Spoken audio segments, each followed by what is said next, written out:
All right, and we are live. Hello, everyone. Welcome to the return of Bitcoin Law Review, one of my favorite shows where I actually get to learn something for a change and attempt to be humble with the lawyers and not argue with them. And we have our usual suspects back with us. Others will be joining us, but let's just say hello to the crew. All right, guys, we got Jason Seibert, Tasha Hatter, and Bill Restis. All right, guys, brief intros. Everyone's still muted. Feel free to unmute, and we'll do a little bit of an intro. Bill, you're the first to unmute, so give our audience a brief introduction because it's been so long since you've been on the show, since everyone's been on the show, and we'll go from there. Sure. Hi, it's Bill Restis, presently transmitting from outer space, but usually based in San Diego, California. I do complex litigation, mostly securities class actions and corporate governance disputes. In the crypto space, I'm involved in the Tezos class action as one of plaintiff's counsel and the autonomy class action. Yes, that's right. The coffee, dogs, and Bitcoin. That's right, Jason. But it looks like we have some really interesting stuff to discuss today. So hopefully everybody is interested in securities law again. And Tezos is actually going to be one of them. I don't know if you're going to be allowed to speak on that issue, but that will come up later in the show. Not really, but I'll make some comments, but I can't really discuss it. All right, Sasha, let's go over to you. What's up in your world? Love the background. Looks great. Wherever you are, it looks warm. I'm in DC. Yeah, I've been working on planting a little vegetable garden here, just in case they say we can only leave our house to go to the grocery store. But yeah, things are good. I've been doing a lot of podcasting lately, trying to fill the time with that, and then still working on a lot of cases around money, not legal like litigation cases, but just helping companies with their money transmission issues getting set up. So yeah, no money transmission stories today. No one's gotten arrested lately for that. I know Adela, that's Adela's specialty as well. Yeah, so you can see I'm on day 6 of my self-quarantine. I was a little bit nervous because I had like 36 hours of travel through airports. Barely got out of South Africa. They literally turned off international travel 12 hours after I took off. Yeah. And the whole country over there is on lockdown. But so far, no symptoms, so probably good. All right, Jason, let's go over to you, man. Hey, everybody. Jason Seibert, currently in Texas, doing puzzles in my isolation on the floor, researching some Harry Potter stuff back here. My office has been converted into a virtual homeschooling center for the kids as well. So the teenager has her desk set up back here. Things I've been working on lately currently is a formal inquiry with the SEC defending a ICO that happened a couple of years ago. They're trying to take it to the litigation stage. I'm trying to convince them to settle it outside of that. And then other things that I'm looking at right now are actually impact litigation, challenging some of the local municipalities and counties for the unconstitutional restriction of travel based on ordinances that may or may not actually grant them the power to do that during the coronavirus. So somebody needs to do it. Good job, Jason. So, not only do I handle securities issues and cryptocurrency issues, but I'm an old school constitutional lawyer at heart. And when I see rights being so easily given up or surrendered, I have to just take a pause and say, no, we can still do our jobs as lawyers to defend people's rights, so that now and in the future and the next time this happens, there's at least some limitations on what the government's going to do to try to just maybe not be able to take rights away so easily and have people give them up without a fight. So, in between that, I'm figuring out how to homeschool a 3rd grader and try to explain what a rhombus is to a 3rd grader. So, good times. Yeah, good luck with that one. But no, but you're right. Like the power grab that the government is trying to attempt, and it's around the world in this crisis, is pretty bad. And I don't want to pick sides, Democrat versus Republican, but that attempt to like immediately make everyone a voter was kind of ridiculous, but among other things. But we may mention the digital dollar coming up in the show. All right, let's jump onto the stories. And as usual, this show is going to be dominated by securities laws. And we begin, of course, with the big news that just broke recently, and that being the Telegram token, or the SEC is basically, this was interesting. So the SEC, I mean, I guess they won a ruling, federal judge in New York. Of course, the Telegram is going to appeal it. I gotta say, the most annoying thing about the Telegram token is all the scammers.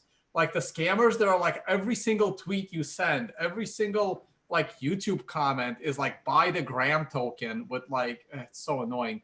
But this was actually really, really interesting. And this is an article by Stephen Pally, hoping that he may still join the show soon, but I don't think so. So in it right here, so he wrote, applying the well-established Howey test to the facts and circumstances of the fundraising effort, the court further found that, and here's the quote from the court, reasonable purchasers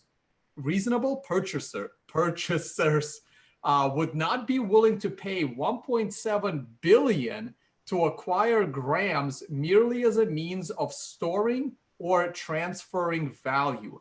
Instead, Telegram developed a scheme to maximize the amount initial purchasers would be willing to pay Telegram by creating a structure to allow these purchasers to maximize the value they receive upon resale to the public markets.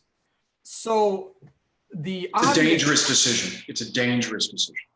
We're going to get into that because I don't understand how this is different than any ICO, including Ethereum. So it's Jake, not. You just said it's a dangerous decision. The floor is yours. Go for it. So the reason it's a dangerous decision is that this then creates what the SEC will call a presumption across every offering ad infinitum from now point forward that there is no possible other reason for a coin to be sold other than for a speculative reason, regardless of the utility that's put in there.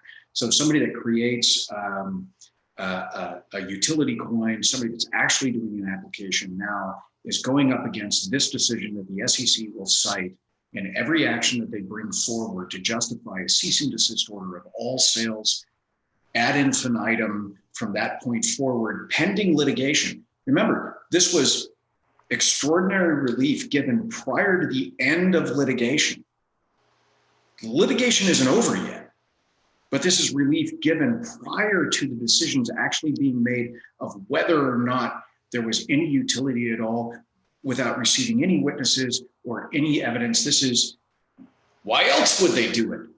Litigation. And that's why it's dangerous for those people that are out there that may want to develop something using the Bitcoin platform or any other crypto platform, that it is a de facto message and shot across the bow that the SEC now gets to regulate regardless of purpose or build or use or utility every single cryptocurrency on the planet, because there's no reason anybody would ever buy one but for a speculative scheme. Well, wait a minute. I'm going to push back on the last thing you just said. You just called this a cryptocurrency. Why did you just call this a cryptocurrency?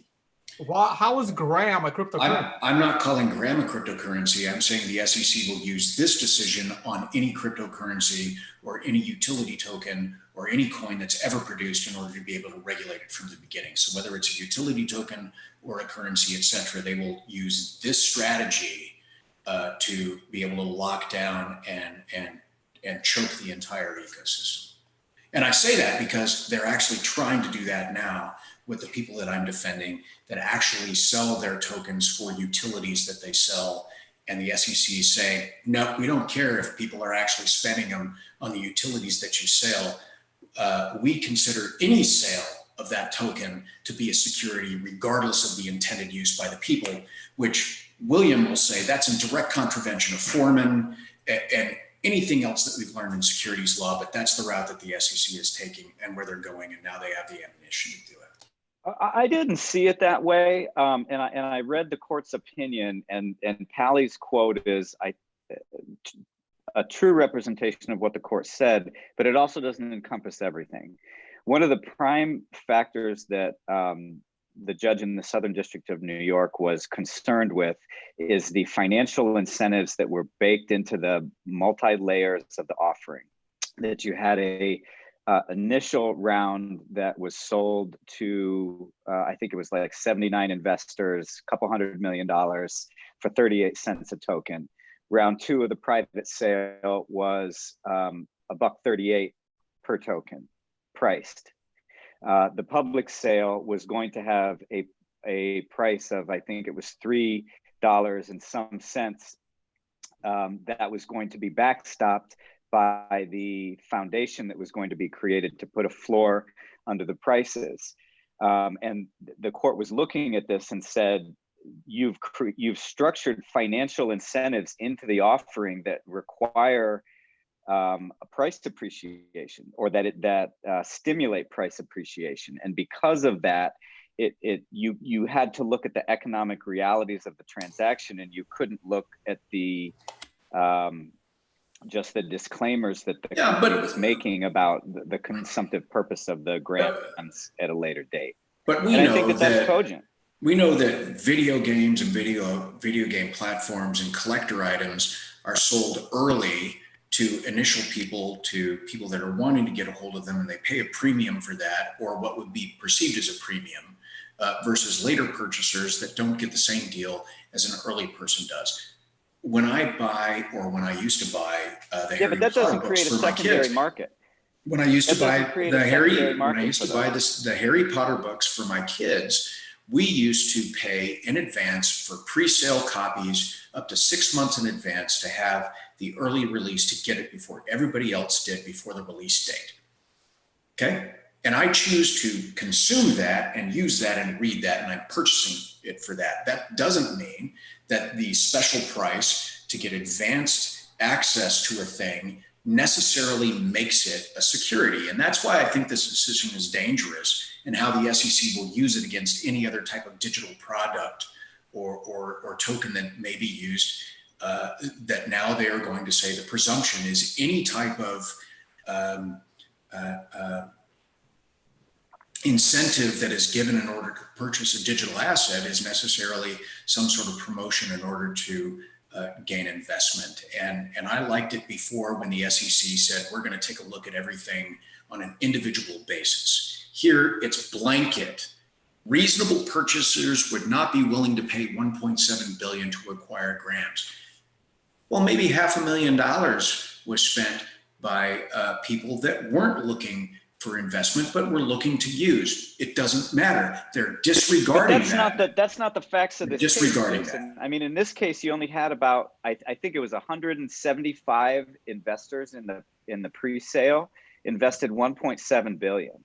And and the only reason that those large amounts were allocated to those individuals was because of the promises of the creation of a secondary market in this case. I think what floor that was going to be placed on the price of those tokens in the secondary market. I think by the foundation.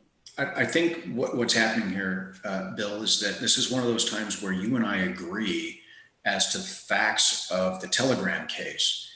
And what I'm saying, you may be missing. What I'm saying is that this is a dangerous case because it will set a precedent for the SEC to argue for future cases. And that's the distinction that I'm making here. I don't disagree with you on any particular point. What I'm arguing is that the SEC, as the SEC does, will take a favorable ruling that they've received here and impress that upon every other case and every other judge. And now it's an argument that people that defend valid projects, or may be valid or may not be valid regardless, are now going to have to face that this type of relief has been granted before. And instead of the SEC having to go through that. Go ahead. Judge Castile assumed that you could sell tokens for purpose, and it would not create the necessary profit incentive for a finding of an investment contract under Howey. Sure. So, but you can do it. You just can't treat it like an offer. Like you can treat it like a securities offering where you layer the contract and create financial incentives for profit appreciation. That's what was done in this case. So go ahead and sell the tokens for a consumptive discount. Just don't make it look like, So the difference that's what happened in this case. So the difference is, regardless if the token is sold for consumptive purposes and it's sold early on at a discount, that doesn't change the fact that it's sold for consumptive purposes. But now we have this case, which says we don't care if it's for consumptive purposes or not. It's clearly for a security. So now every single offering that goes out there, whether for consumptive or investment, is going to have the presumption that it's for investment, thanks to this case. And that's the way the SEC works. Let's get Sasha in here. Sasha, throw in your opinion, and then we have a couple of more people that joined us, and we'll get them in and do quick introductions right after. Go ahead, Sasha. Well, so I was looking at this carefully because, since this virus came, a lot of my clients were in the middle of traditional fundraising. And I started brainstorming one night, like a few weeks ago, what can we do here? The traditional VC market is going to be dried up, or it feels like it is, with whatever's going on in the economy. So can we do some ICOs? So I looked at it and found, or the clients worked with me to find ways that they could sell access tokens to a lot of their services. One is like a telemedicine service. Another one's a decentralized like a call center service. And another one's like a modeling, photographer service. But basically the way I thought about all of them, I was going to put them on the same no action letter and FinCEN letter. Like just group everyone together. So it's everyone's doing the same thing with the token. But what Jason's saying is scaring me, because I was hoping that we could just have these tokens. Like, you want to buy telemedicine services, you pay $20, the company can keep like $5 or $10 of that, and from a pre-sale, and then the customer with their token can go use it for a telemedicine, like a visit with a doctor. But it's purely consumptive. The price isn't going to fluctuate. I don't know if there's going to be a market for these, but we got to try everything rather than just give up and, go out of business. But if Jason's saying they're going to go, I thought that since it was just consumptive here, like it's just an access token, you pay the token, you get this service to the doctor or service to the customer service, call center place, or whatever it is. But if they're going to go after consumptive tokens, then that really changes everything, how I need to look at it. But I didn't see that from this. I thought there's still a big distinction between whether it's for an investment purpose, which is where they changed all the prices in the Telegram offering. Like in 2018, they didn't have nearly the information we have now either when they were structuring all this. But I think that it is the investment part of it that was the huge focus. So if you do just a consumptive token, I think you can get away with it like the same way the turnkey jet no action letter specifies. So he said you do.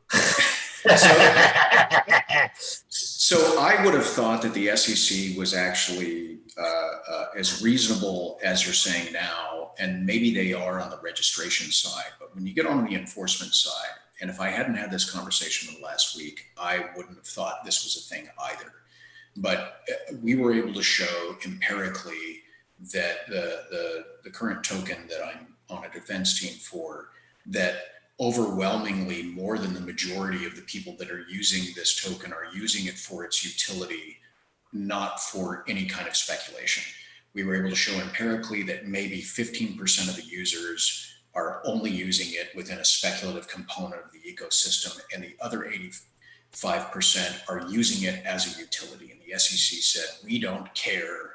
We consider every sale of this token to be for a security purpose because at least one of them is sold as an investment contract. And therefore, we're going to hold the company accountable for the entirety of the sales, not just the 15% that were sold. And that was shocking to me. That flew in the face of Forman, that flew in the face of longstanding state and federal securities regulations, that the circumstances of a purchase of an asset is to be examined factually one by one under the circumstances, that there can be two people standing side by side, and one purchases for investment, the other purchases for use, and you have to distinguish between those two.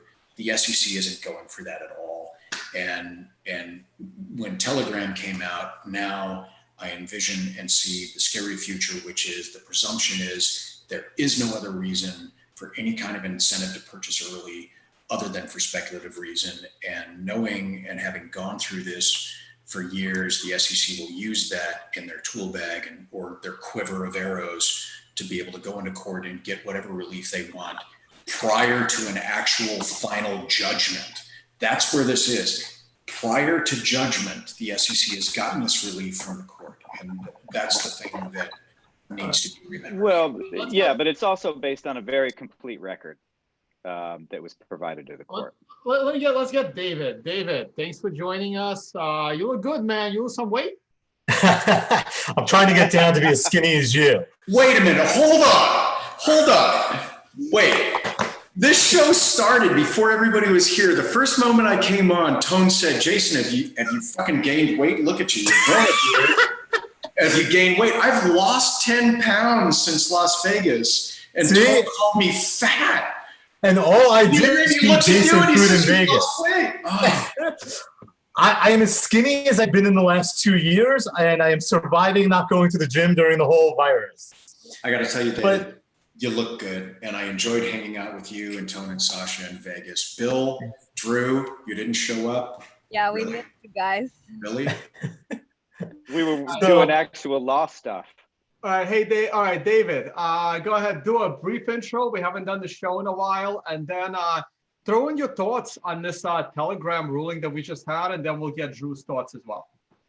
So David Silver Miller, I'm the guy who typically sues people, sometimes successfully, sometimes not. We'll see how it keeps going. But, unlike Jason, I can admit when I'm wrong. So hopefully he's hearing this because I just see his video went dead. But I was wrong. I thought for sure Skadden doing the Telegram argument that this was going to be the first one that actually did smooth sailing and made it through. I made some assumptions that were wrong. I assumed Skadden was working very closely with the SEC. I assumed the SEC was blessing what Skadden did because it was Skadden. And I was completely wrong. And this is, I don't think people can fully grasp how bad this is for any company to use the SAFT. Because if this SAFT goes down, every single other SAFT is going down. Because this was about as clean of a SAFT as you could have had. And it didn't have the typical 2016, 2017, 2018 associated bullshit with it. So if you've ever read one of the lawsuits I filed, I typically add a lot of the chatter in the, in the chat rooms where people representing the company would privately say, "Oh, you're going to make a lot of money on this. Oh, you're going to do this. You're going to do that. You're going to get a 5x return. It's all about profit." They didn't have that here. They just had the agreement and they knocked it down. So as a plaintiff's lawyer, this is really exciting. This is game over. I know Telegram immediately turned around and appealed. This case will settle. They will never take this all the way now. They lost. They have the injunction. The standard on injunction is high. They will make this go away, mostly because they have so much money. What's it going to cost them? $50 million, $100 million in a penalty? Probably. But they will settle this case with the SEC and move forward. They will be the largest ICO settlement, is my guess. So here's a question for David. Will they get an EOS type of outcome, or will they get a path to compliance outcome where they're going to have to register an equity security under Rule 12G? Well, my guess would be they're going to get an EOS outcome just because of the state of the world, that they're going to pay a penalty and go on, and all's going to be forgiven. I think the difference here is the only reason why they may have to register as a security and move forward, I think that'd be good for everybody. I think it'd be good for the SEC to do that. It'd be a huge win for the SEC if they went that path. I don't think they have the resources right now or the appetite to go that route. I think they do have the appetite to take a big win and say we got a $200 million settlement agreement, and we're going to take the 200 million and do good things. All right, Drew, get in here. What's your view on this? And give us a brief intro. It's been a while. Probably have a lot of new viewers. Thanks, Tone. It's great to be back. I like your background, especially the days in isolation thing is pretty cool. Bill, Sasha, Jason, David, great to see everybody. I hope everybody's doing well physically and mentally during these challenging times. It's nice to be back. I will say this, President Trump told me that malaria cures are the answer to coronavirus. So I have a ready supply of gin and tonic in my house because I'm doing it for science. Oh, so I was actually on malaria meds for like the last month and a half, but it wasn't the malaria meds that are supposed to help. So I was like double checking. I'm like, can my meds help? Like, damn, I might as well stop taking it. Do you have malaria? No, but I was in Africa. Okay. So I flew out of Africa and I came back to the States less than a week ago, hence the isolation. Cool. So as to Telegram, this is a really interesting opinion. It was written by a really smart judge who understood that whichever way he fell, it was going to get teed up to the next level, which is in this case, the Second Circuit Court of Appeals. Let me step back since Tone was nice enough to give me the offer. Hi, everybody. I'm Drew. You might know me from a very hyperactive Twitter account, Propel Forward. I'm a lawyer with a firm called Carlton Fields based out of Miami. I teach a class about crypto and the law at New York University for both law students and business students. And I'm also the GC of a company called Athena Blockchain. And I used to be on here a lot, as Tone mentioned, and it's great to be back and to see some of my old pals again. Jason, I especially like the mustache, dude. That's that's like very big, virile man energy right there. Listen, I already know your question, and the answer is no. There's no mustache rides happening later today. And Bill, tell me about the satellite that you're sitting on top of right now. Are you geostat, or are you going to move north? It's top secret. Okay. This is a government project that I'm not at liberty to disclose. Fair enough. And Sasha, looks like you're having a beautiful day over there. Yeah, it's nice in DC for a change today. It's been raining all week. Oh, good. I'm glad you get some fresh air. I'm in Miami. It's been in the high 80s and beautiful. Glad that while we're all kind of tucked into our homes, we're all getting some fresh air and getting to enjoy ourselves a little bit. So that's great. I heard you can't move 200 feet from your house now, as of today or something, in Miami. I'm in Miami County. I'm not in the city of Miami. I can tell you that in my neighborhood, people are outside and active, but they're not exactly congregating. But I've seen more people hanging out in their front yards with drinks like Tone's having right now. And I've seen, a lot of people with their dogs going on longer walks than usual. It's a nice way to break up the monotony of being stuck at home staring at screens all day. And if you live in South Florida, where it's, we still have the warmth and low humidity, it's the best time in the world to be here. So enough of this nonsense. Let's talk crypto. The Telegram opinion was written with the understanding it was going to be kicked up, and I thought it was basically a really nicely written opinion.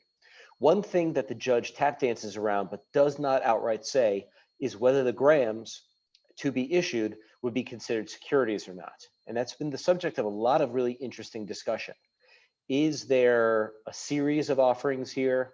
Was the transition from the SAFT interest into the conversion into the grams also a securities offering that would have needed to have separate treatment?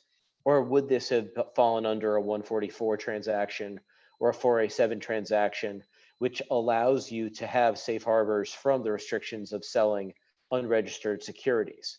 And this is really nuanced, so I'm not going to bore everybody getting into the nitty-gritty of it, but the court did something kind of interesting. They came right up to the line of saying grams would have been securities without saying so, and took the position that the issuance was one unified issuance from the issuance to the first round purchasers all the way through to the sale of the grams. And the court, in my view, did this to avoid a future where we're going to be considering the attributes of the to be converted into asset going forward. This is slamming the brakes on all of this and functionally saying, if you're selling a converting asset, they're not going to allow you to sit there and make the argument that, well, the asset I converted to isn't really a security. This, as David kind of observed, would seem to be the last knife plunge into the heart of the concept that you can use a safe or a SAFT, or not a safe, I'm sorry, a SAFT to convert into anything but another security. Now, we also know that Skadden are among the finest lawyers in America, and I guarantee that their appeal papers are going to be just awesome. And so I look forward to seeing how this plays out. I would imagine, although I have no inside information, that they're also exploring ways of negotiating an outcome that makes sense. And so unlike David, who thinks that this goes the way of an EOS, meaning we pay a lot of money and move on with our lives, or a little money. It's going to be a lot of money. If it goes in that direction, it would be a lot of money. I think that there's going to be something different here. I think that if there is a settlement, they're going to try to figure out a way for the Graham to continue on, not as a security. Again, my own speculation. I have no insight. I'm not representing anybody here. But for this company to have raised this kind of money and devoted the sorts of resources they have into building this thing according to the stipulated facts, they're sitting on a lot of money. It would make sense if they can buy their way out to still try to make it happen. I think, Drew, you and David raised something that is very notable about this opinion, and that's the SAFTs. David was absolutely right that this is just a crushing blow to the SAFT concept. Interestingly hold on, Bill. enough, Haven't we crushed the SAF for like 18 months now? Didn't we all agree that yeah, the but SAF it's still been relied upon. Dog shit? It's been dog shit since before it came out, and there's been a lot of criticism of the SAFT concept in blogs and in podcasts, and there was never any actual support for it except for one sentence from the Forman opinion that everybody hung their hat. And I think that we're going to see here is issuers of these tokens going to be pointing the finger back at the attorneys who advocated them. And I'm not going to name names, but there was a few large firms that were the principal cheerleaders of this concept. And I think that they're going to be getting malpractice claims when class action judgments or settlements or SEC enforcement action force these issuers to hand over big sums of money. So I was at TNABC this year, and I got to sit down for dinner with one of my favorite lawyers in the space. Not that you guys aren't my favorite people. Marco. You had dinner with Marco. I had dinner with Marco. I did. And he and I hadn't caught up in a while. The last time I saw Marco was at the hockey guy. The hockey guy. Trevor up in Canada. Yeah. What's his coin? What's his? That's what do you call it? With the bull as the logo. Yeah.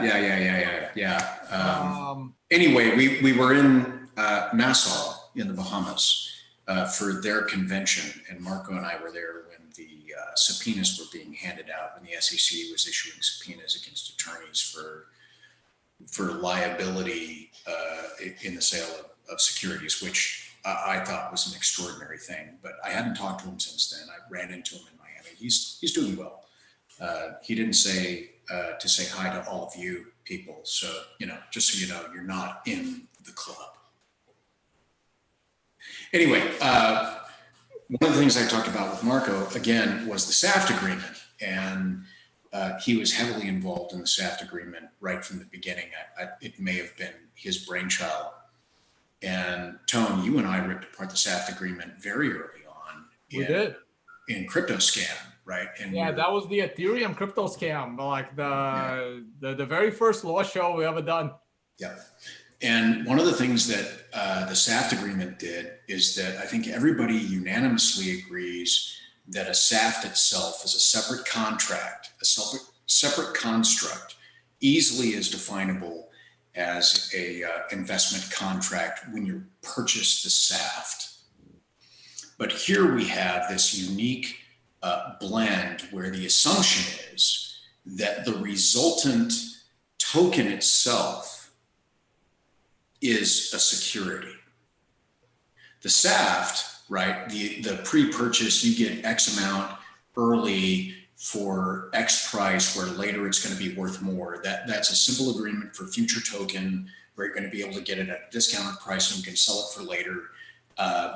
We can unanimously probably nod our heads that yes, this is probably a de facto investment contract. But to say that the resultant product of that gets issued itself is a security,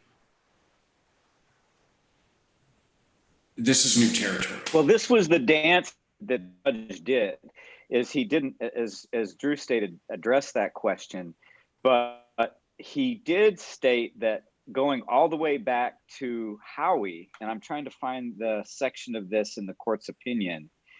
Maybe some of the other lawyers here have it. If you want to talk, he was basically saying, this is basically saying that the people that purchased the oranges that were sold as a result of the Howey project, the people that purchased them, that every orange that was sold is also a security. And that's what the SEC is saying. So here's what the ridiculous. Judge said. Yeah, but here's what the judge said, and I think it really tears apart this whole notion that you could separate the SAFT agreement particular contract from the offering in total. On page 18 of the agreement, wish I had this, you had this in front of you, but it says, quote, the gram purchase agreements, those are the SAFs, and the future delivery and resale of grams are viewed in their totality for their purpose Howey analysis.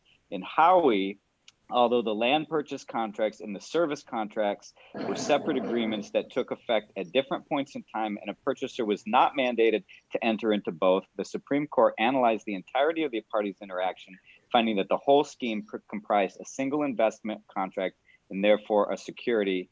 And it was citing Howey's reversing the lower court's decision to treat the contracts and deeds as separate transactions.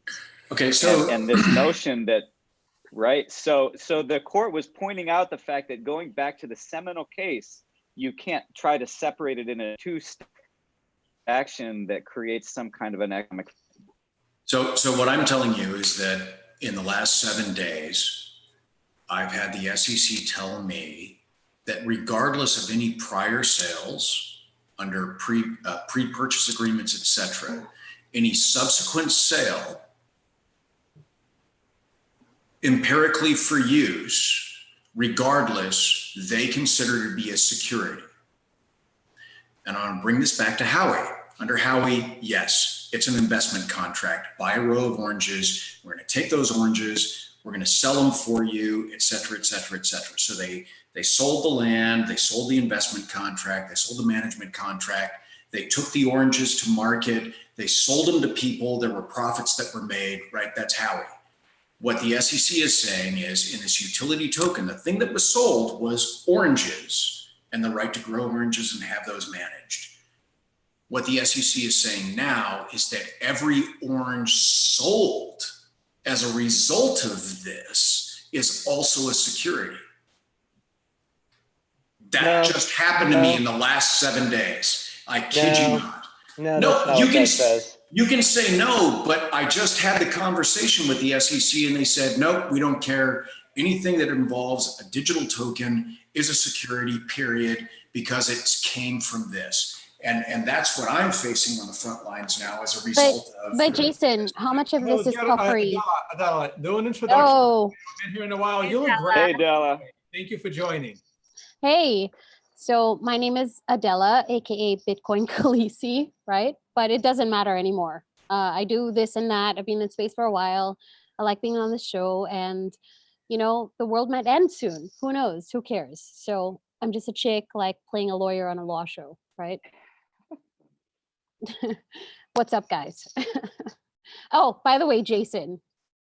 Oh, you know, it was really nice to hear. Hold on, wait a minute. Tone has already called me fat. Somebody else has commented on my mustache. Or your what's your comment?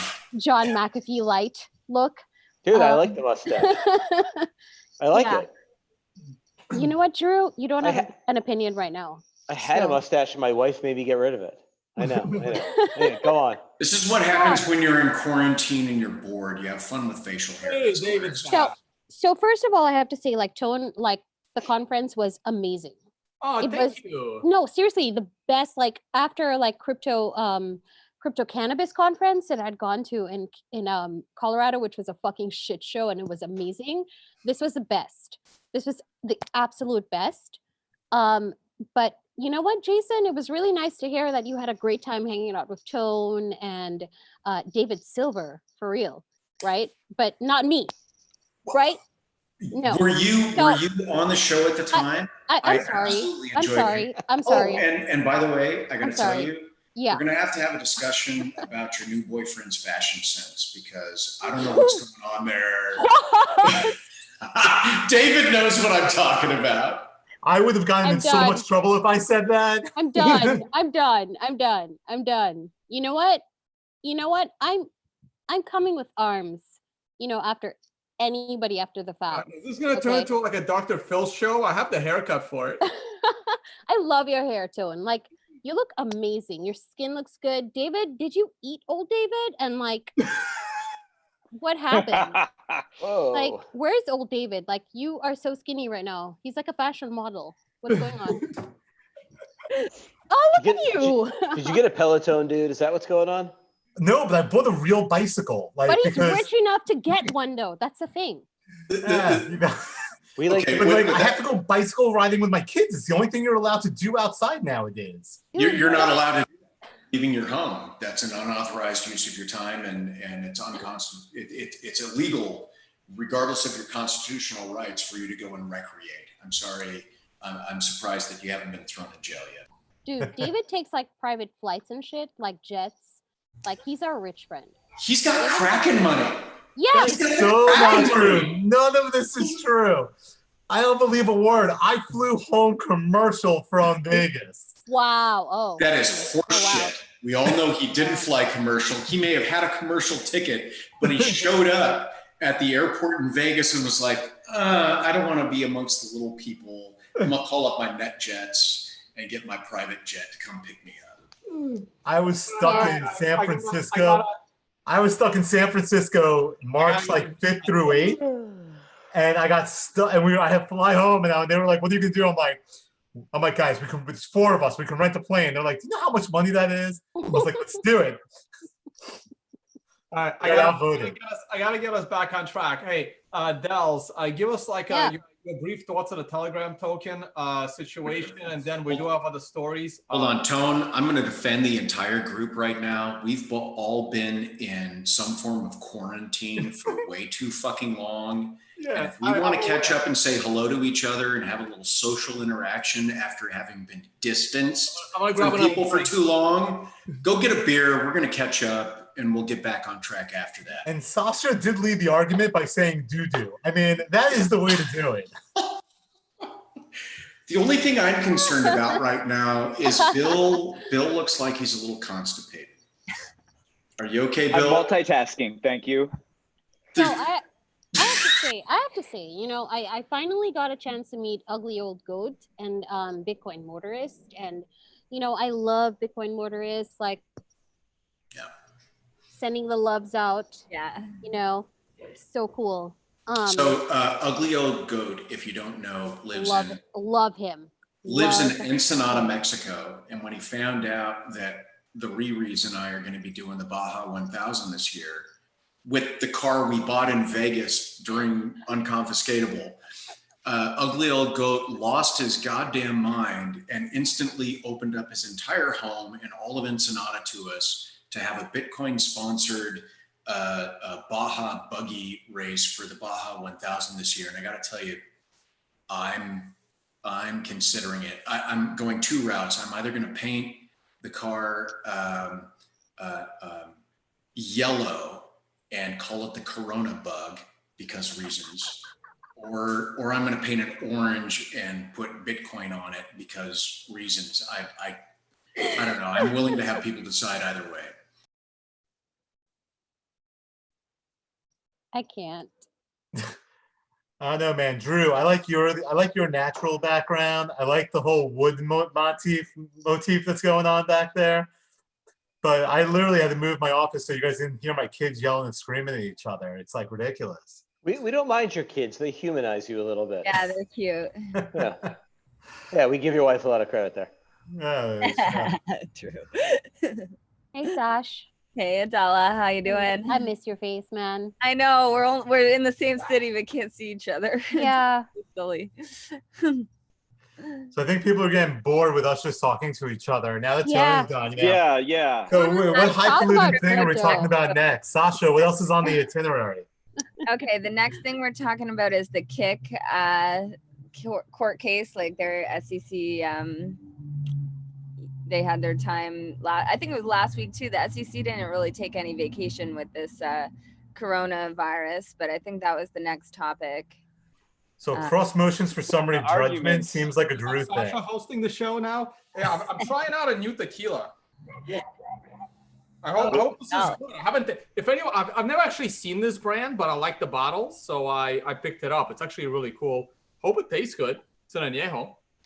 Hey, listen, Tone, try to get in the program, all right? This is a serious law show. We're talking about law stuff. And you're talking about drinking. All right, guys, are we ready to move on? Ready to move on to? Okay, hey, before we move on to the next topic, so what does this mean? So, like, as assuming the SEC wins this one, like some of these ICOs came up into my head. One of them being like Civic, like the Vinnie Linkham ICO, which I haven't heard anything about. Like what does it mean for those ICOs like Civic if this goes through with Telegram? They're all effed. Yeah, so Telegram is kind of the big, the biggie. And if the appeal goes through and sustains the entry of the injunction here, then that's going to be, especially if it's sustained by the Second Circuit, then you're looking at that being the law in a significant part of the country. Not that you can't attack it, not that it's the Supreme Court's law necessarily. It's not the same as legislation, but it becomes binding precedent over New York, New Jersey, and a couple other. I don't know. The second is New York, New Jersey. But that's going to be really important. We've talked about since the ICO era began that the guidance that came out of the SEC was just that. It was guidance. It wasn't binding. We've been saying, when is the judge-made law coming? When is the legislature going to speak? This is the chance for an important area of the law of the country to have its appellate court give an opinion, even on a preliminary injunction that's important, that would really speak to a lot of the issues. The burden on overcoming this is relatively high. I wouldn't ever count the Skadden and the really, really impressive group of lawyers that are working for Telegram out, but they're clearly starting from behind on this one. David suggested they're probably going to settle. We don't really know exactly what they're going to do. If there's a good deal out there, it might be taken, but they might decide that they really want to push. Well, because even if they did want to settle, you can't put the toothpaste back in the tube from this opinion. It's out there, and it's going to be relied upon by pretty much every plaintiff in case, whether it's the SEC or plaintiffs in class actions or arbitrations or whatever it is. It's already been cited as notice of recent authority, for example, in the Kik case, which is in the same district. The other thing with this is that in the Kik case, all the arguments were essentially the same.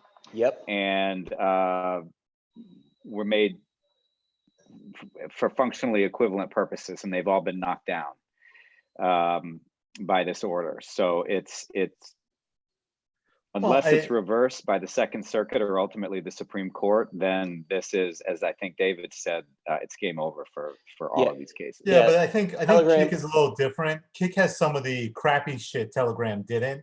So Telegram was going to be best in class. If Telegram, I mean, Kik has the video of the CEO saying things that aren't helpful, and they had a higher bar. And what I found interesting about the cross motions for summary judgment And I love cross motions for summary judgment because a good judge goes, well, you filed a motion for summary judgment. You claim that there's no disputed issues of material fact. And the lawyer for both sides has to say yes for their arguments. But then they have to give a caveat to, well, if you reject my argument and you just look at the other side's argument, well, there's disputed issues of material fact. And we're going to find that the judges, my guess is, not going to grant either summary judgment in this case. And they're going to move it forward for that reason alone, especially given some of the arguments they made. But the Kik case is very different than the Telegram case from the perspective of Kik had factual problems that Telegram didn't. And I think right now, I mean, I said this when this first happened. When Kik did that whole let's raise money and fight for crypto, it was ridiculous. It was an awful legal decision. It was an awful business decision. And they're gonna, I mean, Telegram's got a lot more money in their pocket right now. You know, they're gonna make it go away. I hope for Kik's sake, they save some money and they can make it go away also. Yeah, Kik, man, like I was all over this one when it came out, and like reading this, just like reading these quotes, it's Kik, on the other hand, contended that the company conducted 2 separate sales, a pre-sale targeted at accredited investors and subsequent public sale. Kik had filed a Form D notice for the pre-sale September 2017. Its memorandum claimed the second, this is hilarious, the second public sale does not count as a security offering since it did not promise returns to an investor money. Yeah, so this Telegram order just kicks that out, because really what the Telegram order is saying is they view the entirety of the promises made, which includes the entire sort of scheme, as one big offering. And they don't really care how many different steps it's going to take, how many different people are involved. They don't care how many different ways that the thing is going to change. They don't care how long it takes for it to be accomplished. That's on page 17 of the order. There's some case law on 17 and 18 that Bill identified before. And if there's a place where I could maybe poke a hole in that order, there's some cases in there that are doing a lot of work for this judge. And they're doing a lot of work for the judge because the judge didn't say, and I think grams are securities. And so the judge has to kind of like tiptoe right up to the cliff and not necessarily jump off. He has to kind of look over and say, you know, there's a lot of things about the grams that are security-like, but he never just comes out and says in the order, these are securities. And by doing so, he can the way he dances around it, Drew, is by saying you have to look at the transaction from the very beginning of when it was consummated, not at a later date. That's exactly right. Which and is, by doing by that, the way, I mean, that's what they've said from day one is, you know, we don't care what you call it, it's what you actually did. And that's just in layman's terms. All the judge is saying here is, we don't care if you slapped on the right terminology in the contract you made people sign. If at the end of the day, it looks like a duck, it quacks like a duck, and it acts like a duck, it's a duck. And, you know, that's the decision the judge made in this case. But don't you guys think that by not calling it a security, he made it that much worse for everybody else who did a SAFT? Of course. This is now going to include everybody.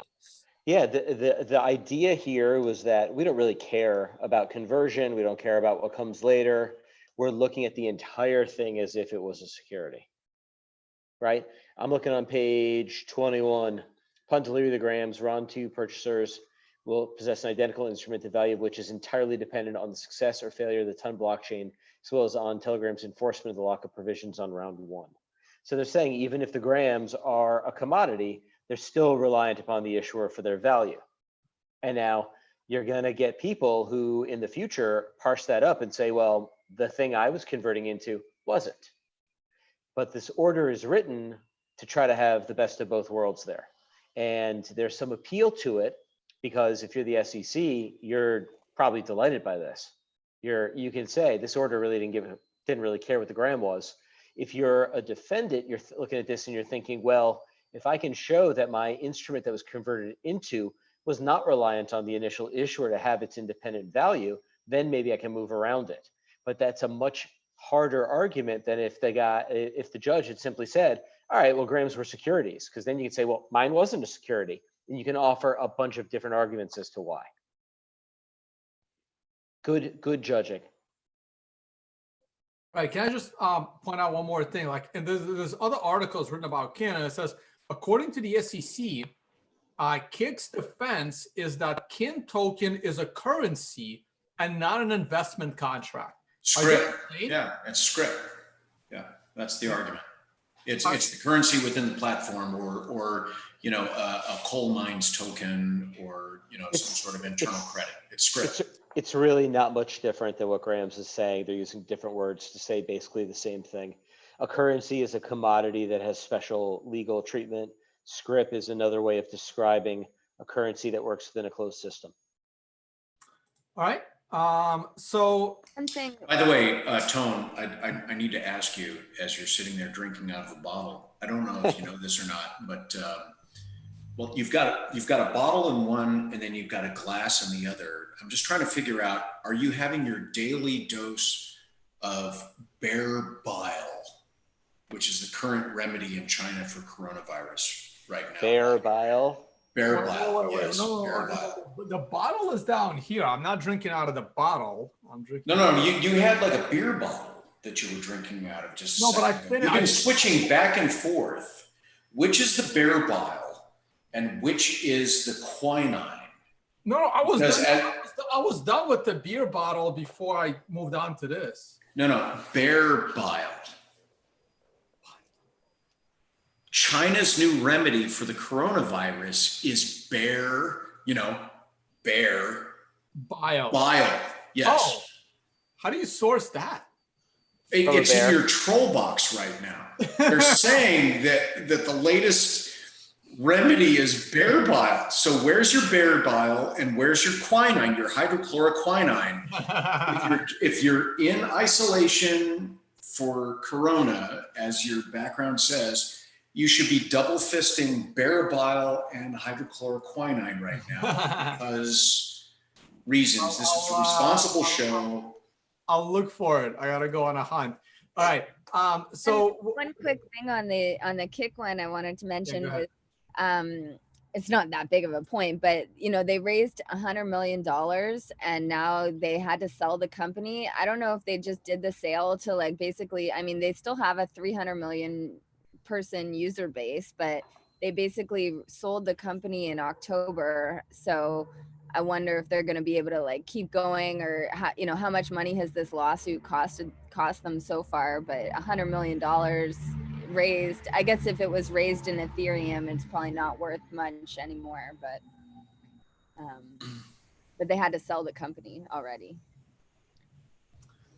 Yeah, so I was, just before we move on, I want to do a little, I told you so. I was all over this ridiculous ICO back in 2017 by pointing out that the CEO, Ted Livingston, will probably end up going to prison, but he may be able to avoid that if he settles, but it's all right there.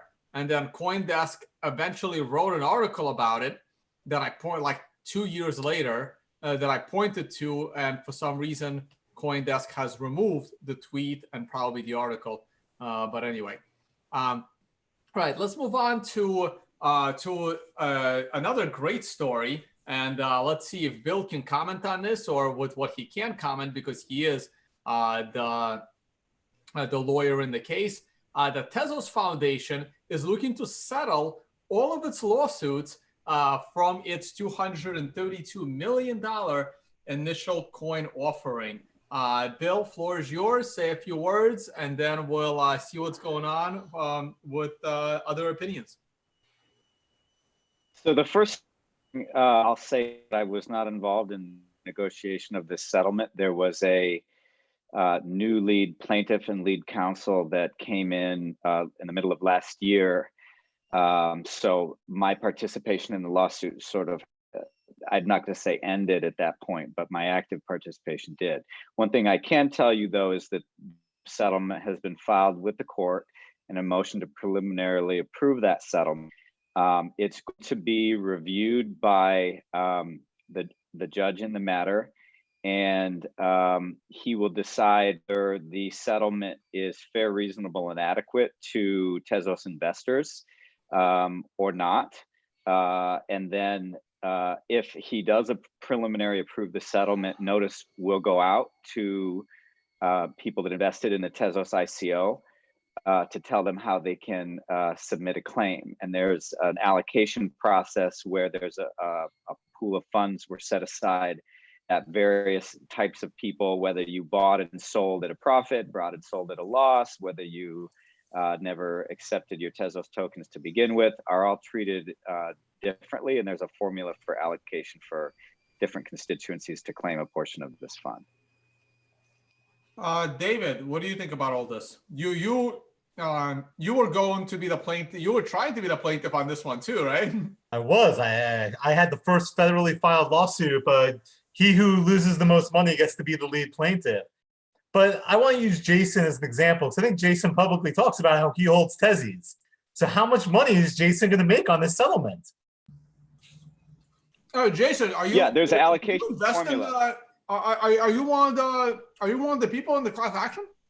To be clear, I have openly stated that I do hold Tezos. I've been active in the Tezos community, trying to get them to move towards a point of decentralization, to where they can be a true environment as an alternative to Ethereum and smart contracting, because I think they're doing things a little bit better than Ethereum is.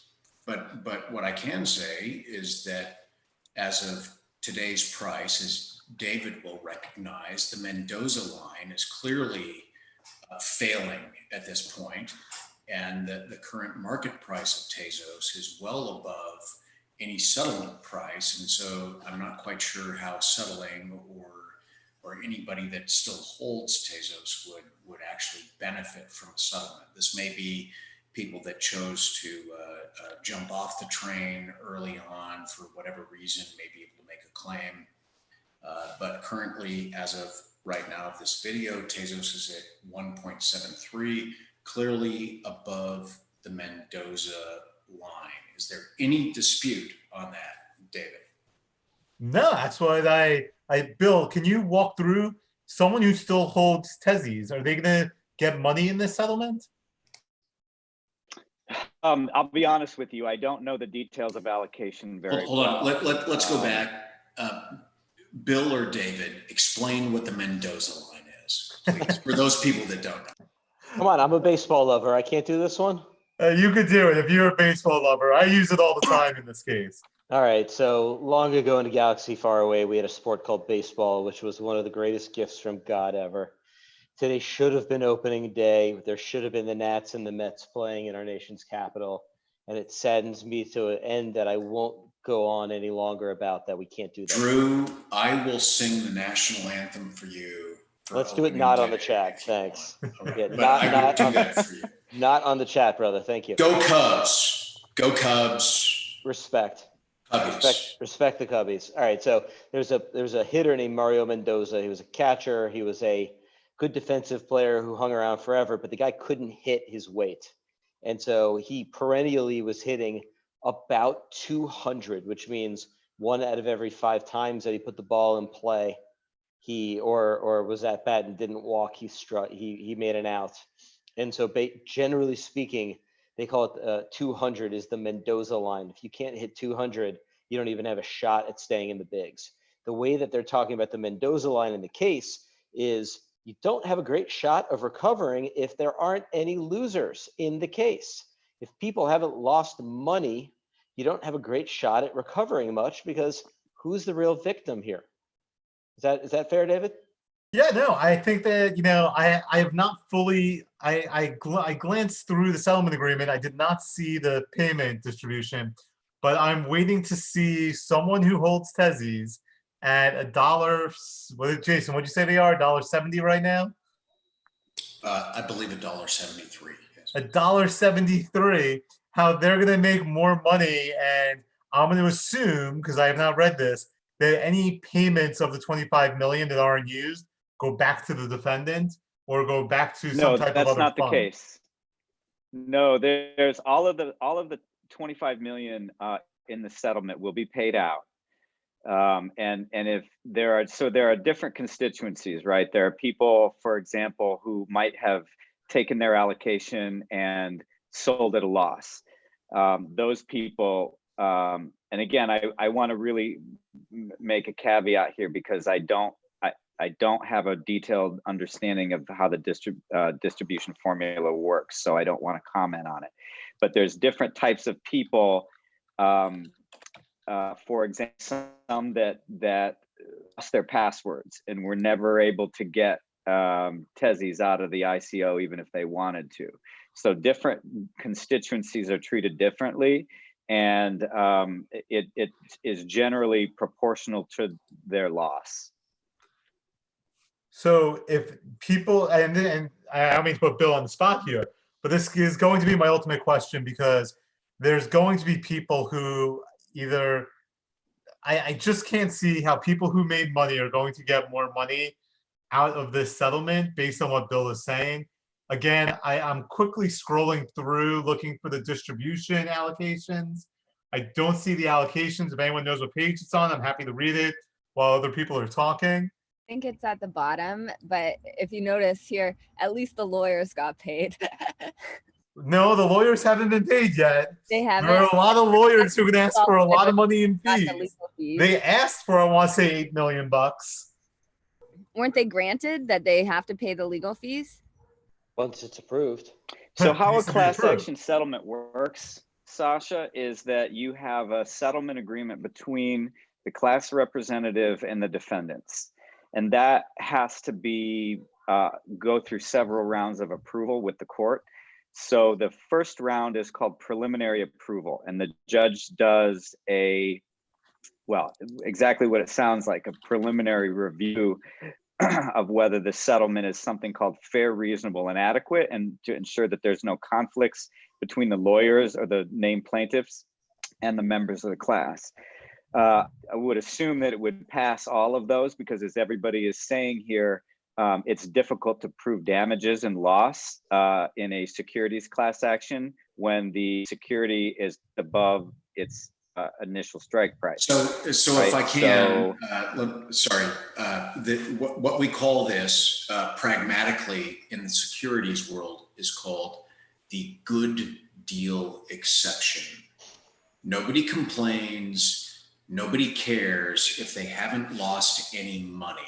And that's the Mendoza line characteristic of the Tezos transaction. So whether or not people actually submit to get some settlement for some lesser payment when the current market rate is above what the payment is the ridiculous thing of this settlement.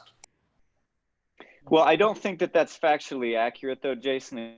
I think that the settlement, again, I didn't negotiate it, big asterisk here. I don't think it requires you to surrender your thing like that you get to keep them and you get some, I guess we could call it a bonus from the settlement. Again, I don't see the plan of allocation in the settlement. So I'm guessing it was attached as an exhibit, and what I'm looking at doesn't have the exhibits. To use the technical words, David, it was a long ass document and it's in there somewhere. Well, that's what I'm saying. I mean, the one I'm looking at right now is the 40-pager, but I'm guessing the plan of allocation's an exhibit and the exhibit wasn't attached. So look, my whole point is, I think the lawyers did a great job. I think at the end of the day, this was, and look, I was the first person in the country to start bringing these lawsuits. I filed the first federal lawsuit. It's actually the first time Bill called me was to talk about this and critique my lawyerly skills as a class action lawyer. Little did he know, I am not a class action lawyer. The fact that people consider me one now is mildly ironic. But at the end of the day, they got a big number, and I'm hoping what Bill says is true, is that 25 million actually gets paid out. And even at 8 million going to the lawyers, that's still. Hold on. You're suggesting that 10% of the sale is a big number.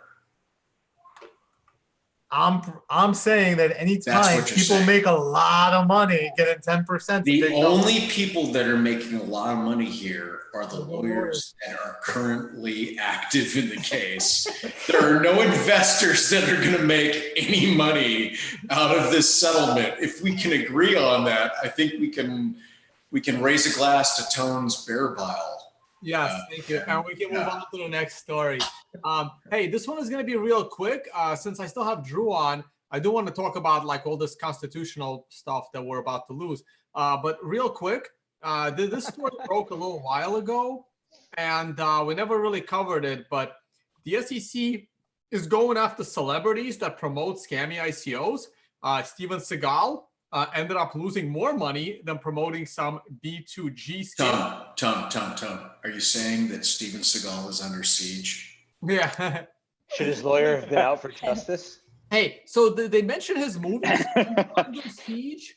I clearly remember that. Above the Law, I remember. The Patriot, I can swear that was a Mel Gibson movie. Am I missing something? You're right.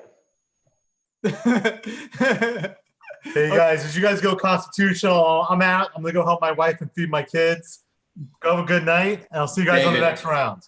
David, be well. David. Good night, David. Wait, what? David, you're David. leaving? You're going to help your wife and feed your kids? I know. Let me tell you, it's the What the hell? bewitching hour when you have little kids. It's the bewitching hour right now. Yeah. Right, Adela? Wow, I can't. I'm done. David, you look thin. You should eat. Yeah, make sure you have Nutrisystem for me tonight. Wow. Good to see you, buddy. David, hey, thanks for coming to Vegas, man. It was fun. I think you enjoyed the carnivory dinner. I remember. He sure did. Yeah. Good to see you, Silver. Take care of yourself, Later, buddy. guys. Careful. All right, let's. Well, he's go on. Can I just say one more thing before we go on about the Tezos settlement? Yeah, go ahead. Yeah. Because I didn't get to finish how the class action process works. So if the court preliminary approves it, and there's no indication that at this point that the judge would not, that's when class notice would go out, and Tezos investors would be getting something from the court. So be on the lookout for that. It'll tell you how to participate in the settlement. All right, cool. Thanks for that. Okay. Thank you. So speaking of like real quick, just brief comments on what happens. And we've seen Floyd Mayweather get popped for this, DJ Khaled get popped for this, now Steven Seagal. And like, when are these people going to learn like to stop promoting these scammy ICOs? And does this apply to say YouTubers within our space? They may not be celebrities from, you know, outside of the crypto space, but what happens to all of those people that like promote this stuff on their YouTube channel? Oh, and David's gone. I was gonna bring up Trayvon James, but how would that work? Like, what is there a definition of a celebrity? Like, what do you guys just general thoughts, and then we'll move on to something more interesting. I'll keep my thoughts really brief. The SEC has been going after promoters for violating the rules about promoting securities for years. It's interesting and fun when it's a celebrity or a person with a public name, but what these folks have been doing is no different than what promoters have been getting popped for years. It happens to be that they're famous, and it happens to be that it's sort of interesting to talk about it. And Steven Seagal is a guy who's got a lot of movie titles that make it seem kind of fun to make jokes about it. But we saw this with Khaled, we saw this with Mayweather, we saw this with this gentleman, and it's entirely possible that other folks who were involved in other offerings will get popped as well. It's interesting because of who it is, but I don't know if there's anything doctrinally or legally interesting about this enforcement against it versus any other. Yeah, I remember a long time ago, I wrote an article about celebrity-backed ICOs or the pump and dump rules, and I think it doesn't, like Drew said, it just you just have to be a promoter or someone trying to like basically get the stock price to go up, and then there's supposed to be a clause in there where you have to actually sell it, like to, pump the stock and then let it, or pump the security and let it dump and then make a profit off it at other people's expense. But it doesn't seem like they care about that part of the pump and dump in here. It's just the promotion that the SEC is going after. And here, poor Segal, he was supposed to get paid $1 million for his, involvement in it, being an advisor or whatever, and they only paid him $157,000, and then the SEC charged him $330K. So he really lost money with his involvement here. So what I want to talk about here for a second if we can examine aider and abettor liability for a moment under the statutes. And I see Drew nodding his head. He sees what's going on here. Yep. Traditionally, under 10b-5, aider and abettor liability was only applied to participants if it could be shown they had the requisite scienter to form liability. And what I don't see What does that mean? No, I'm sorry, Jason. What does scienter mean? Sorry. Specific intent. Okay. Specific intent, knowledge, knowing that it was false and knowing that these false statements were being made still participated. So scienter implies that if you are going to be held to be an aider and abettor in fraud or aider and abettor in some form of unlicensed, unregistered thing, that there had to be some form of scienter. Now, there are a few states that have security statutes that don't require scienter for aider and abettor liability to apply, and Oregon is one of those, and that's highly controversial. But on the federal level, for aider and abettor liability to apply to someone to be liable under the federal security statute, scienter must apply. And what I've missed here in any of these comments, maybe Drew can comment, is what, or Bill can comment, is if there's any showing that Steven Segal knew and actively participated in an unlicensed, unregistered, fraudulent sale of securities for him to be able to be subjected to or even go into any form of liability. And that's the point where I take this celebrity liability and umbrage at play here is the scienter component. I'm pretty sure he had absolutely no idea. And I think it's obvious he would have had no idea. But this is why these scammy ICOs target celebrities to try and promote them and pay them money in their token. Like, even if he got the 750,000 worth of their scam token, I'm sure this is like maybe $50 by now. But this is how they operate. So you think that the SEC goes after these people falsely, Jason? No. I'm not saying that. What I'm saying is that in the past, scienter was a component for liability. Here's my thing. So it seems to be that the SEC takes ire in the fact that he failed to disclose that he was promised $250 in cash. Oh, everybody looks. What happened? Did we freeze? No, Adela froze. None of us did, but she's frozen. So scienter, Bill, Drew, go. Yeah, so I'm going to flip right now to you, Tone, another example of a promoter liability case where the SEC went after a paid promoter that fraudulently promoted the stock of a healthcare company that was supposed to be there you go, perfect for this show, a sexual health products retailer. I mean, can I be any more on brand? All right, hang on. I'm going to send this to you right now, Tone. You can post it up if you want. Yeah, do it. Yeah. And so this gentleman, Mr. Fraser, Drew, before we go on, does this particular company itself accept Bitcoin as form of payment? You know, I wouldn't know. You might want to check your own wallet transactions to see how much you sent them. Wouldn't be surprised. They are, this was from 2016, so it may not have been. But apparently, if you look at the complaint on this one, which was SEC versus Contrarian Press, Scott Fraser, and Nathan Young, you've got a penny stock issuer that concealed the CEO of the issuer was doing promotional campaigns, was sending out emails and hard copy mailers to solicit investment, it looks like. They made the false appearance of objectivity and reporting on their prospects. Yeah, so this guy was pretending to be a commentator saying, this is a great buy, you should go buy it. Do you have it up, Tone? You able to find it? Yeah, it's up. So if you click on the complaint, which is on the right side of the screen toward the top, there you go. You can see the actual allegations made against this guy. Paragraph 4 goes into it.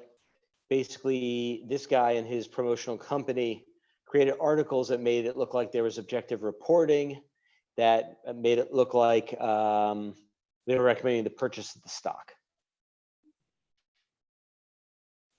And All so right. paragraph 5, you'll see there's somebody who claimed their name was Mason Zhang, who was doing another promotional campaign for the stock. So to No, be clear, but- this hold on. To be clear, this complaint, specifically paragraph 4, says that this person aided and abetted knowingly Right. making false statements. That's scienter, right? Yep. Right. And so the question is, when it goes back to Segal, did he knowingly make these statements or representations, knowing that it was fraud? And that's the rub. That's the scienter portion of that. And I don't know if that was actually made clear. Drew, Bill, scienter, I'm looking Sasha, at it. scienter. Well, knowing that you're getting paid for something and not disclosing that that's the reason you're making. But that wasn't the positive complaint that representation. was made in the previous case that was brought up. The statement that was made in the previous case where the complaint was pulled up was that the people making the statements knew that the project itself was fraudulent. Well, I think that's a higher level of scienter, right? Scienter just means a bad intent. But as we know, under So he got a the 17B, securities. he got a 17B claim. Yeah, so Failure this to is disclose securities fraud. compensation. In it, yeah, intent under securities fraud is not only making affirmative misrepresentations you know to be false, but not making representations that would be necessary to make other things you said not misleading. And I don't know the area of promoter liability that well because it doesn't come up that often in a securities class action, which is the part of securities law that I litigate. But that's my best guess as to why this. But right now there's celebrities like Segal or various others that have been tagged that believe that they need to settle or capitulate based on some form of standard that alleges that because they didn't reveal that they were being paid to say that this is something somebody should buy, that somehow they are ultimately a part of an underlying complete fraudulent scheme. There's a difference to say, hey, buy this because I'm a paid advertiser, I'm an actor, go buy this thing, right? Versus when you said go buy this thing, did you know it was a complete scam? Those are two different levels of knowledge. The second scenario is bad. The second scenario is worse. But I think what the issue is here is the payment to the celebrity to make the promotion is a material fact. And you're required to disclose material facts because the reasonable investor would look at that and say, you know what, maybe this person is telling me this because they're getting paid. And that's, I think, the failure to disclose that shows whatever standard of intent the SEC thinks it needs. That's my best guess. Yeah, also, I just looked at all three of the orders, the Khaled order, the Mayweather order, and the Segal order, and they're all basically the same. They all say failure to disclose compensation violates the 17B of the Securities Act, which makes it unlawful for any person to promote a security without fully disclosing the receipt and amount of such consideration. So in order to have that, the presumption is that the underlying instrument itself is a security. And these people agreed to those violations under 17 prior to a determination that the underlying instrument itself was a security. But And that's the SEC's power. That's the SEC's power. But does that have any sort of, that finding isn't portable onto the other matter, right? Like, just because somebody agreed that what he did was a violation of securities law doesn't mean gotcha to the issuer. No, I'm not saying it's a gotcha to the issuer. What I'm saying is for a celebrity to agree to a violation of a promotion without disclosure prior to an actual determination that the underlying instrument is subject to regulation by the SEC is fucking premature. Right, well, which was going to be my follow-up question. Jason, if Steven Segal hired you as a lawyer, would you not have him challenge the SEC? Well, you have not declared that this B2G token is a security. What I would say to Mr. Segal is, I would say to the SEC, great, finish your business with the underlying token. And if it's determined that it's a security, and somehow I promoted a security without revealing that, I will gladly capitulate and pay whatever fine is necessary. But don't come to me and say determinatively that this underlying thing that hasn't gone through a judicial system, that hasn't reached final determination, is actually the thing you're saying it is before me agreeing to that. That's horseshit. Go and chase after them first, and then come after me. Fuck off. Yeah, excuse me for the kids listening. Yeah, no, that's very fair. But I think the underlying takeaway from this is if you're promoting an ICO or a token offering, it's best to disclose. This is where Bill puts on his plaintiff's hat and assumes that every ICO and token offering is a security without that's my view as well. By well, it's an easy rule of thumb to keep you out of trouble, right? If you can assume that it's going to be a securities offering, then you can say, all right, these are the prophylactic measures that I need to take to make sure that if it is later determined to be a securities offering, that I haven't violated the rules. And so I don't think that that's certainly the case, Jason, but the way the SEC is handling these. Pragmatically speaking, Bill, what you're saying is that if I'm Steven Segal or I'm advising Steven Segal, which I'm not, he's not a client, what I should say is, before giving any kind of information to anybody, hi, my name's Steven Segal, I'm being paid to make this statement, and any statement that I make after your statement should be taken into consideration that I'm being paid to say these things. Dude, buy shitcoin. Every Instagram influencer puts hashtag ad and puts hashtag paid promotion and all their stuff. It doesn't mean that Tone's not just clicking on the right. It doesn't mean Tone's not clicking on the bikini girl anyway to see what she's selling. And it doesn't mean that Tone's not going to decide that she likes what she's selling. What it means is you're giving disclosure. And I'm not saying that hashtag ad is sufficient. Drew, who's I'm not saying that hashtag I lost track. I'm not who's saying in the that bikini? Is Bill in the bikini? Is Sasha in the bikini? Is Drew in the bikini? I don't know. My summer body has been because of coronavirus and all the snacks. So I'm not saying that putting hashtag ad or paid promotion is sufficient for the SEC's purposes, especially when you're out there promoting securities. But what I'm saying is, if the Instagram people can figure out how to do this, so can the securities promoters, many of whom are being paid a lot more than the Instagram influencers are, many of whom are sophisticated people of means already. If somebody wants you to promote something for them and they're offering you a lot of money, call a lawyer. No, hold on. I just want to get granular here, Drew, and I know you'll appreciate this from the legal construct. The statement you just made presumes that the activity is determinative already, that it is a security. No, I'm saying if you're promoting something on social media, that there are rules that apply to social media and there are secondary considerations if you think what you're promoting might be a security, and you should get a lawyer. That's what I'm saying. Right, but I'm Steven Segal. The best thing I've ever done was Under Siege, and the best scene out of that was a girl popping out of a cake. I'm not a member of the Mensa Society here.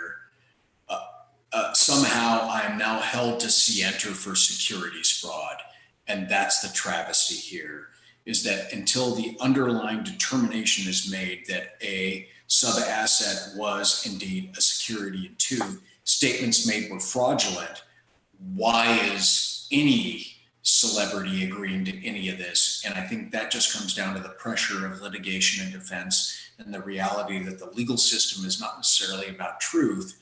but about pressure and compromise and scenarios and strategy. And So, that's given that's the way the you're danger. given the way you're personifying these celebrities, do you think that they're interested in getting to like deep doctrinal discussions with their lawyers, or do you think they're like, I just got this thing, can you deal with this for me? I think what happens is, And then when it's done and they say you have to pay this, they go, really? Yeah. Or your option is to go to trial. Okay, fine, pay it. So full disclosure, about 4 years ago, I was looking at having a ridiculous Bitcoin conference before Tone even thought about having a Bitcoin conference.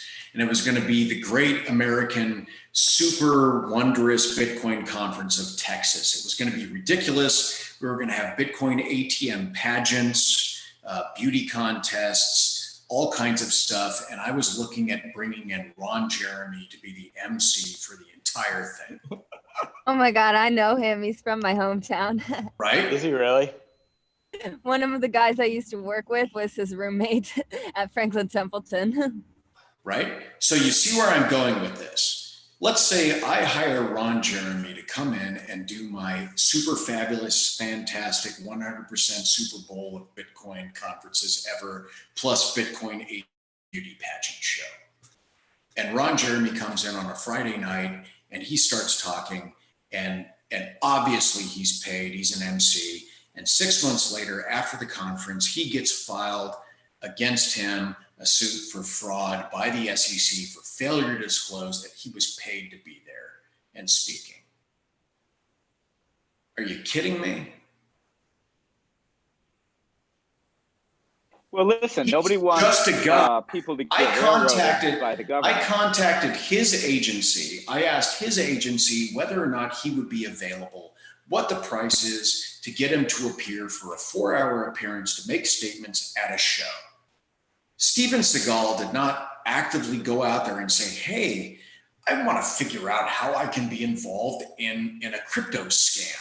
No, somebody contacted his agency. His agency contacted him. They negotiated a price. He made a paid for statement like a commercial, and that was it.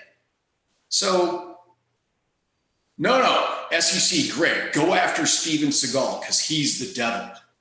Are you really? The guy's a paid advertiser to do a thing. Everybody knows that. Why is he being punished? That's the ridiculous level that we've gotten in this. Go after the people that are actually doing the harm. Bring in Ruha, right?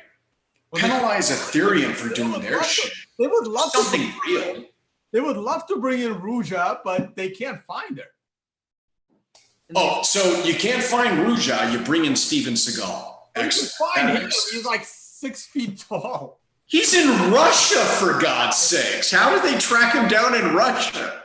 Well, did you see even in the Telegram one, they're going straight to the High Court of England to get that one guy Hyman to testify, and he's trying to fight it, and now they're gonna like literally force England to either go along or violate the U.S. court rules.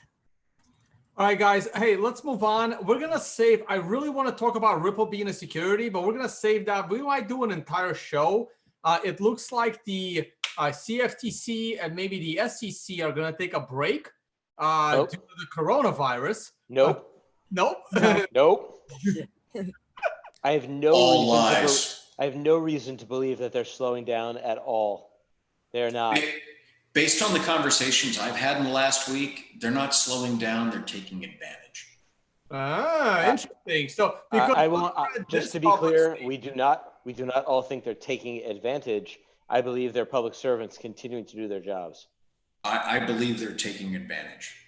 They're saying, okay, so these people are quarantined, their defense teams are quarantined, their support structure are quarantined.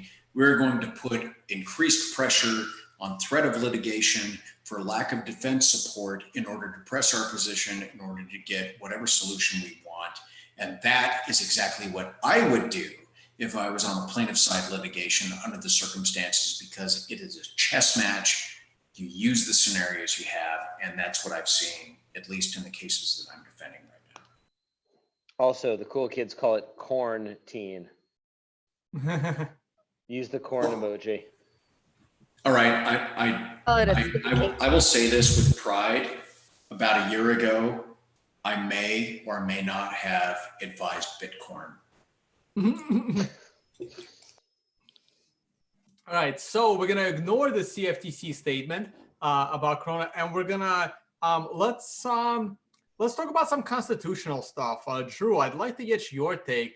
I'm sure you read over the bills coming out of Congress. This is the coronavirus aid relief, and a lot of these things had some crazy stuff in it. We had the original bill coming out of the House that wanted to create a digital currency, basically removing private banking and giving banking services to people directly from the Fed.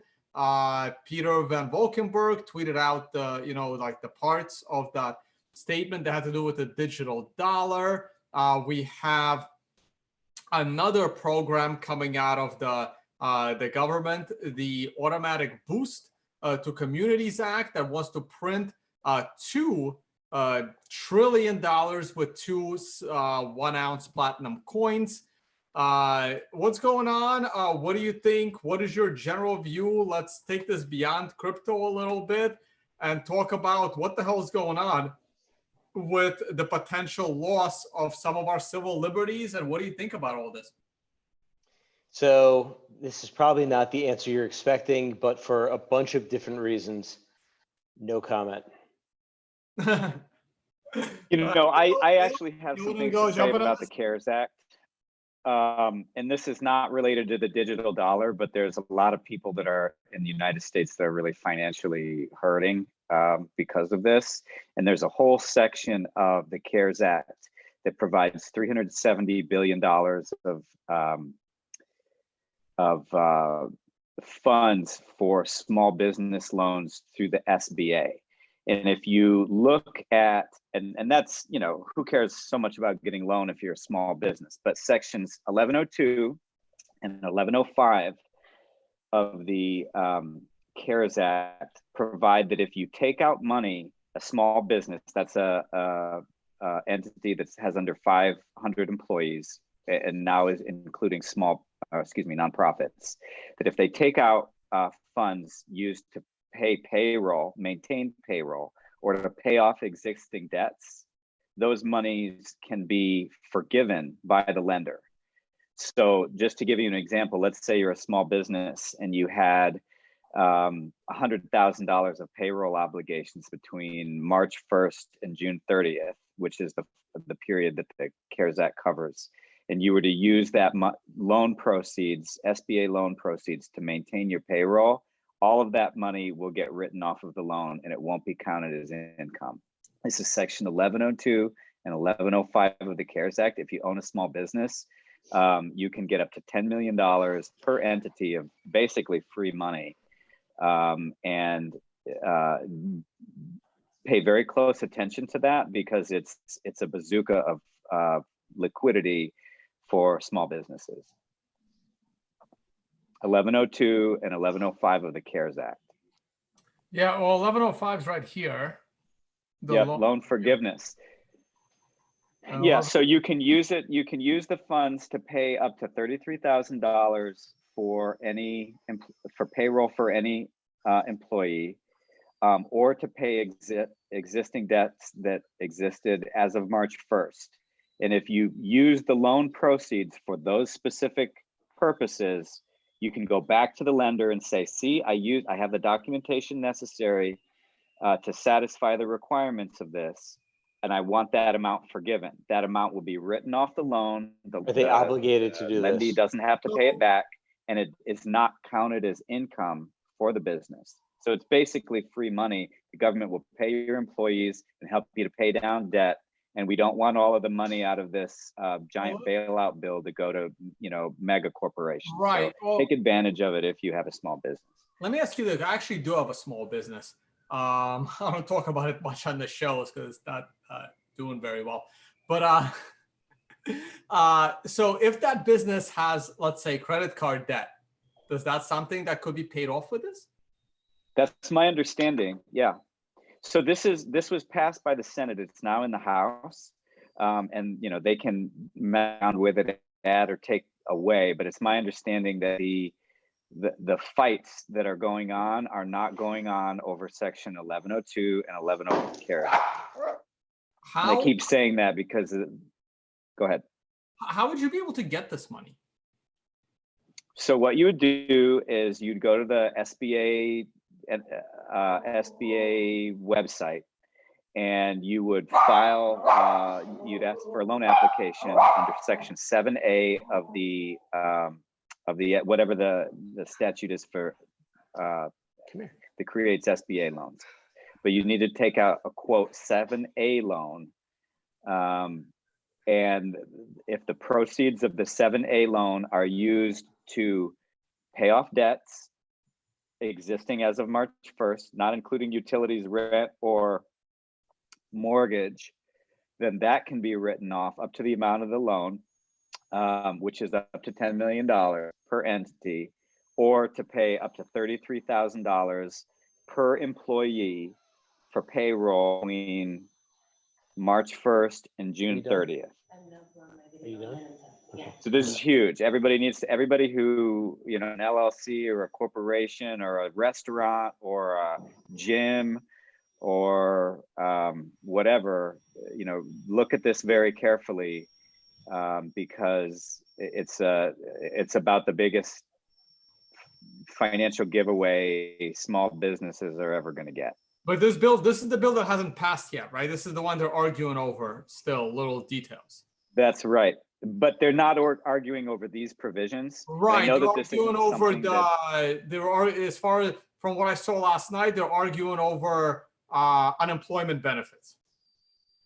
Unemployment benefits and restrictions that the mega corporations, right, not small businesses, will get on their bailout money. This seems to be left intact. All right. I apologize, everybody. It's my time to fly. Tone, great to see you. Good luck in the bunker. Drew. All right. We'll miss you, Drew. Keep up the good work. Hey, everybody.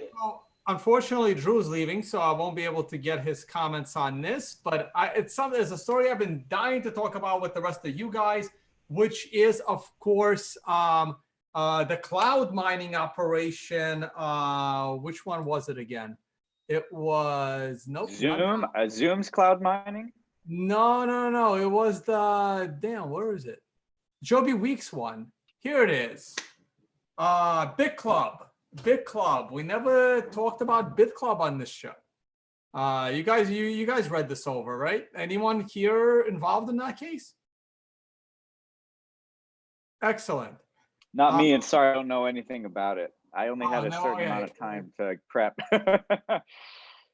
All right. Never mind. Then we'll save it for next time. No. Let's go back to the cloud mining, because I've done a couple of different things, and I can talk about the nuances of how cloud mining and how we relate. So let's spend a couple of minutes. The floor is yours, Jason. No. Tone, tee it up. What? So let's raise up the story a little bit. So BitClub was very, very popular a few years ago. I immediately recognized as something that's going to end horribly wrong. Joby Weeks is, I guess I can call him a friend of mine. I've known him for a while in the space. About 3 years ago in Mexico, I spent hours with him trying to explain to him how BitClub was eventually going to turn into a Ponzi scheme. I believe that it wasn't at the time. It appears BitClub turned into a Ponzi scheme. Here's how BitClub worked. So BitClub was basically, or they were running real miners. They were mining Bitcoin. They were sourcing their miners from Bitmain. They had a deal with Bitmain because they would buy the equipment in bulk. So they would get a little bit of a discount on that equipment. They apparently had a decent operation. And the way they would funnel money and sell these cloud mining contracts for their mining was through multi-level marketing. And as we all know about multi-level marketing, as long as you do have an underlying product, they can last almost indefinitely. We can look at Amway, we can look at Herbalife. But when your underlying product runs into a little bit of a snag, multi-level marketing always turns into a Ponzi unless you immediately cut it out and shut down the operation. So when Bitmain started to have problems, I'm pretty sure they did not shut this down, but they owed all this money through the multi-level marketing scheme, and eventually it caught up to them to the tune that they were short $722 million. Joby Weeks was one of the guys near the top, and he got nailed for it along with several others. Floor is yours, Jason. Are all of these cloud mining operations will eventually end like BitClub? Well, not necessarily. A mining operation, a cloud mining operation can absolutely function in a legitimate way without there being a payout of new people coming into the pool from old investors being paid out from new people coming in. That's a Ponzi. When you have new people coming in and their funds pay out an old person that's in there or an older investor, and that person benefits from that. That's kind of the layman's term of a Ponzi scheme. Where cloud mining really fits the Howey test is from a classic Howey analysis of an investment contract. I want you to use your imagination. You sit at your computer. You are going to do cloud mining, and you log into a cloud miner, and you are purchasing from the cloud miner a certain amount of processing power on their platform to mine XYZ coin for a certain duration based on your payment. So you're giving money based on your payment to somebody else to use their resource that they manage, that they operate with the expectation of a profit. This is a classic Howey analysis, the giving of money to others under the management and control of others with the expectation of profit. So when you get into a cloud mining scenario, you're not mining with your own equipment, you're mining with somebody else's that they are pimping out, or they're pimping out hash power that they are leasing to you, and they promise you that your pro rata share of profits will be allocated based on your purchase of that hash power. All of this is classic Howey. So when you're cloud mining, is there an investment contract or security that's being sold? Yes. Yes, absolutely. That's what can be said of cloud mining and pool mining right from the get-go. As to, the specific facts in this case of whether or not it was a Ponzi, whether they were taking people's money and paying other people out, that's just stupid. You're running a mining pool, run a mining pool. If you have hash power, run the hash power. If you're not doing that, well, yeah, it's fraud. And when you have fraud in connection with an investment contract, then you have securities fraud. You can have fraud without securities fraud, but here cloud mining combined with fraud, meaning that the payouts that are being offered simultaneously in connection with an investment contract, then you're just going to pay for that scenario. So to wrap up succinctly, cloud mining on its face, without specific evidence otherwise, the offering of cloud mining and participation in cloud mining is a security. So, yeah. So I'm sorry to interrupt, but I have another call to get on. It's my last call of the day. It's been a pleasure, everybody. Tone, Sasha, Jason, and everybody else who puts their mighty intellectualism behind these. It's been appreciated. Anybody who wants to reach out to me can reach me at rustislaw.com, and let's do this in a couple weeks. I will. Yeah, I'm gonna Bye. head into. It was great speaking with all of you guys.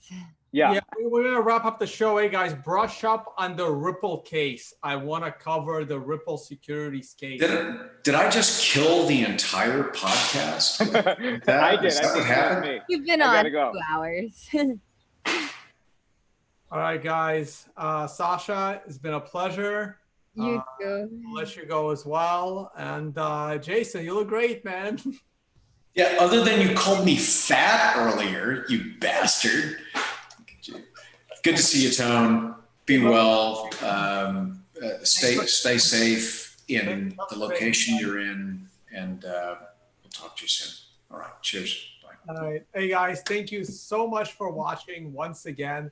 It's been another episode of Bitcoin Law Review. Thank you so much for watching, and we will see you all on the next one. Bye, guys.